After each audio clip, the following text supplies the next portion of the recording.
Salut la famille, j'espère que vous allez bien. Moi, ça va. Alors, je me nomme Destinée. Je vous souhaite encore la bienvenue sur ma chaîne Loyauté du cœur. Alors, sur cette chaîne, je vous propose des exhortations, des conseils, des histoires vraies, des témoignages. Alors, sans plus tarder, je vous invite à liker la vidéo, le pouce bleu s'il vous plaît, à partager et à vous abonner en activant la cloche de notification. Comme ça, dès que je publie une vidéo, bim, vous avez la notification et ensuite vous voilà sur la chaîne. Alors, je vous souhaite encore la bienvenue sur Loyauté du cœur.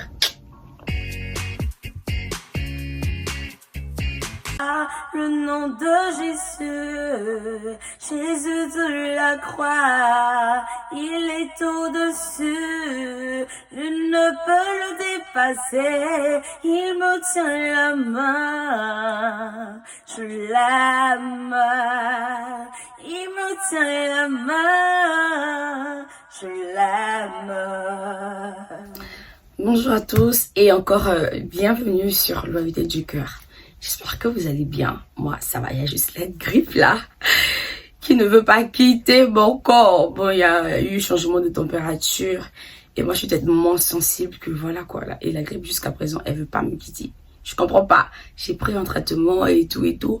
Mais je pense que c'est parce que je me repose pas assez. Parce qu'avec la grippe, il faut se reposer. Bon, bref, on va rentrer dans le vif du sujet. Alors, comment j'ai fait la connaissance de cet homme-là qui aime bien manger les petits-enfants. On m'avait inscrit dans une école catholique dont je tairai le nom pour éviter tout problème quoi et tout. Mais les personnes avec qui j'ai fréquenté dans cette école-là, si elles sont courageuses et tout, elles pourront venir témoigner en bas de la vidéo. Si elles sont pas courageuses, ben voilà quoi. Le jour où elles ont le cran de en parler, elles pourront peut-être en parler, ou peut-être qu'elles ont déjà en parlé. Moi, je sais pas, parce que moi, ce que je veux dire ici, aucun membre de ma famille n'est au courant de cela. Mais aujourd'hui, j'ai eu le courage de venir en parler parce que je me rends compte que il y a beaucoup de choses que j'arrive pas encore à accepter, peut-être à cause de certains traumatismes. Donc, si je décide d'en parler, ça fera un peu comme une thérapie pour moi. Je l'ai rencontré à l'école parce que, comme je disais, on m'avait inscrite dans une école catholique depuis la seconde. Donc, j'avais 14 ans, j'ai commencé à aller à l'école. J'ai fait la seconde, la première et la terminale là-bas. Maintenant, comme vous savez, dans les écoles catholiques, je ne sais pas si dans les pays ou dans les lieux où vous vous trouvez, ça se passe comme ça. Mais quand on s'approche de l'examen, en fait, on organise des séances de prière. Maintenant, comment se passent ces séances de prière là? Vous devez monter dans la maison de l'abbé ou du prêtre pour aller faire ces prières là. Et bon, moi quand j'étais en troisième, quand on avait organisé des prières, c'était vraiment différent parce que on avait invité des hommes de Dieu, mais qui avaient prié avec tout le monde dans la cour. Mais à l'école catholique, on nous avait dit qu'on était trop nombreux, vu qu'il y avait beaucoup de terminales et tout. Il y avait la terminale D, la terminale C, la terminale A et tout. Et puis, les autres qui étaient du côté du lycée technique là. Là-bas, je connais pas trop quel genre de bac ils ont, vu que j'ai pas fait le lycée technique. Et on avait dit qu'on devait rentrer par personne en fait. Et puis, on nous avait acheté des stylos. Le directeur nous avait remis des stylos et qu'on devait aller avec les stylos voir l'abbé. À cette époque-là, c'était un abbé. On devait aller là-bas, comme ça, lui devait prier avec nos stylos et tout, et puis il devait prier avec nous. Donc, les filles montaient, redescendaient, mais bizarrement, quand ces filles-là redescendaient, la joie, l'humeur avec laquelle elles montaient était changeante lorsqu'elles descendaient en fait. Et même quand tu lui adressais la parole, genre, elles parlaient pas et tout. Donc, quand c'était à moi de monter à mon tour, en fait, je suis rentrée dans le bureau de monsieur l'abbé. Et après, il a pris le stylo, il a commencé à prier avec le stylo, il a fini avec le stylo. Et puis après, il a dit qu'on devait prier. Donc, il m'a demandé de me lever. J'ai quitté la chaise parce que quand j'ai prié pour le stylo, genre où je suis là, il est là, il y a un bureau et moi je suis en face de lui. Mais quand il fallait prier pour que je puisse valider mon examen, il m'a demandé de se lever, en fait, de quitter l'endroit où j'étais. Comme ça, on serait face à face en priant. Donc, je me suis mise face à face à lui. Et on a commencé à prier. Déjà, moi, de nature, je n'aime pas quand on me touche la tête. Je donne pas ma tête à tout le monde. Donc, j'aime pas ça, en fait. Donc, je lui ai fait savoir que, franchement, je n'aimais pas qu'on puisse me toucher la tête, qu'on puisse m'imposer les mains sur la tête. Je n'aimais pas ça. Il a dit, il n'y a pas de problème. Il va juste poser ses mains sur mon épaule, comme s'il va prier avec moi. J'ai dit, ok, d'accord. Il a posé ses mains sur ses épaules. J'ai fermé les yeux, naturellement, vu que c'est la prière. Il a commencé à prier. Et puis après, ses mains sont descendues vers ici.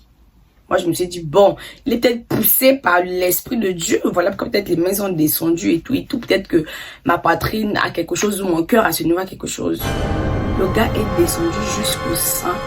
Et il a commencé genre à me caresser les seins. Donc, j'ai ouvert les yeux, je l'ai poussé.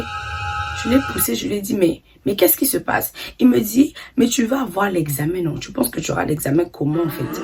On fait la prière pour que je puisse avoir l'examen. J'ai dit, mais la prière, jusqu'à me caresser les seins, c'est comme ça que j'aurai mon examen. Moi, je ne veux pas avoir l'examen s'il faut passer par ça. Donc, j'étais tellement dévastée. Je suis sortie de là. Maintenant, en redescendant, je lui ai demandé aux filles, mais qu'est-ce qui s'est passé, en fait, dans le bureau? Parce que moi, quand j'ai prié pour moi, il a commencé à me toucher, il a commencé à me caresser et tout et tout. Les filles ne parlaient pas. Ah, je vais voir une autre, je parle avec elle.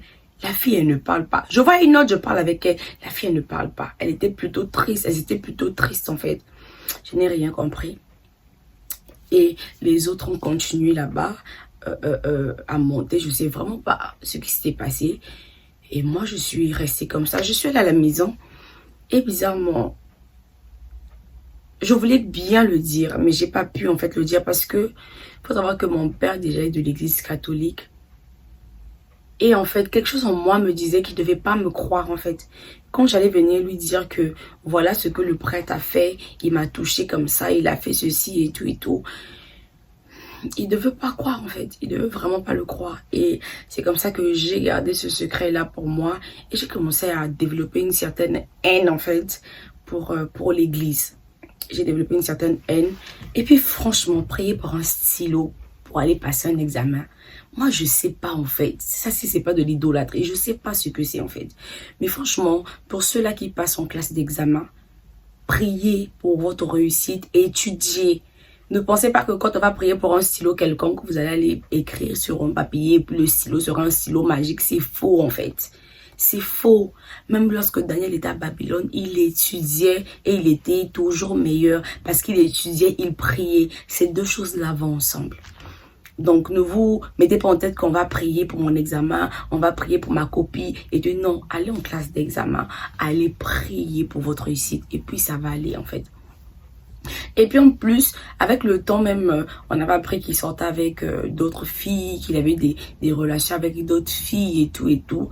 Il y avait comme un peu un petit scandale à l'église là-bas et tout, à l'école, parce que l'école était dans l'église même. Et puis eux, ils avaient leur maison à côté et les sœurs habitaient de l'autre côté. Donc il y avait tellement de choses qui se faisaient entendre dans l'école que franchement, moi, je sais même pas quoi dire en fait.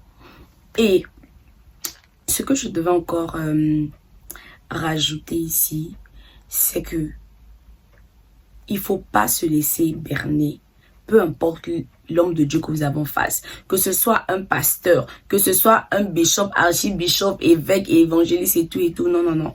Quand la personne commence déjà à vous parler que la bénédiction doit se passer par le Pays-Bas, c'est un menteur, c'est pas un vrai homme de Dieu en fait. Franchement, parce qu'un homme de Dieu, c'est que ça c'est de l'impudicité. C'est interdit, c'est un péché. Donc s'il veut déjà venir vous parler, non, on doit faire ceci pour que ça puisse aller, c'est un arnaqueur. C'est un arnaqueur. Il faut plutôt prier pour lui afin que Dieu puisse le ramener à la maison parce que c'est une brebis qui est perdue, qui ne sait plus ce qu'il doit faire en fait.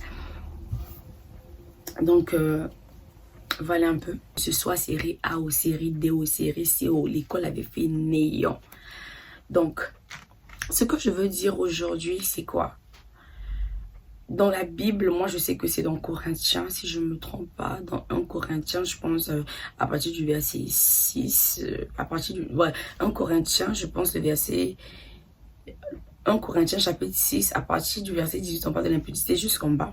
Je pense qu'à un moment donné, on parle d'un don. Il y a des personnes qui ont reçu le don d'être seules en fait. Il y a des personnes qui n'ont pas, qui ne brûlent pas de désir envers une femme ou envers un homme. Ce sont ces personnes-là qui peuvent rester seules. Mais déjà, quand on brûle de désir, je pense qu'on peut pas prendre pour profession être un abbé, un prêtre ou encore, je sais pas moi. C'est pas possible parce que tu auras ce désir-là et tu auras cette envie-là de pouvoir aller vers une femme. Mais non, ça c'est autre chose encore. Déjà, si tu as ce désir d'aller vers une femme, tu vas pas chercher à aller vers des enfants qui sont en bas âge en fait. Moi, je n'avais même pas 18 ans. J'avais 17 ans à cette époque-là. Donc, pourquoi vouloir aller avec des petits-enfants? Là, tu deviens carrément un PE avec à la fin un PHILE. En fait, tu deviens ça. Parce que tu vas aller faire ton mougouli avec des petits-enfants en fait. C'est pas normal. Et même si, connaissant ce qui se passe en Afrique, même si j'allais voir les parents et qu'on allait peut-être se plaindre à la police, ou encore si mes amis allaient se prendre à la police, qu'est-ce qui devait se passer? Ben rien. Ces personnes-là sont tellement fortes que franchement, si c'est pas Dieu seul là, c'est impossible même de les mettre derrière les barreaux. Et aussi les parents, quand vous avez des enfants, des jeunes filles ou des jeunes garçons qui rentrent de l'école avec une humeur qui est tout le temps changeante, qui deviennent limite agressives et tout, cherchez à savoir ce qui se passe. Ayez une certaine complicité avec vos parents, comme ça en fait, l'enfant peut venir en parler facilement en fait. Moi déjà, ma mère, elle était à l'école de pasteur vu qu'elle faisait théologie. Mais avec mon père, je ne pouvais pas en parler parce qu'il n'y avait pas cette complicité-là en fait. Il n'y avait pas. Donc c'était impossible pour moi de venir lui parler de quoi que ce soit. Et puis dans ma tête, je me disais qu'il ne va pas me croire en fait. Il ne pourra pas me croire. Donc pour ceux qui m'écoutent, si vous êtes déjà parents, ou encore vous êtes appelé à être des futurs parents, essayez d'avoir une certaine complicité avec vos enfants. Comme ça, peu importe la situation qui va se présenter à eux, ils sauront venir vous en parler en fait. Et ils sauront se dire que la personne qui est en face de moi est une personne de confiance. La personne va croire en moi. Je peux en parler avec sans avoir peur quoi. Essayez vraiment. C'était ça la petite anecdote. Voilà quoi, que moi je voulais vous faire part, et j'espère que cette vidéo vous aura plu. N'oubliez pas de vous abonner, de liker et de voilà quoi, de cliquer sur la cloche de notification. Moi je vous dis à très bientôt dans une prochaine vidéo. Bisous à vous, que Dieu vous bénisse. Bye.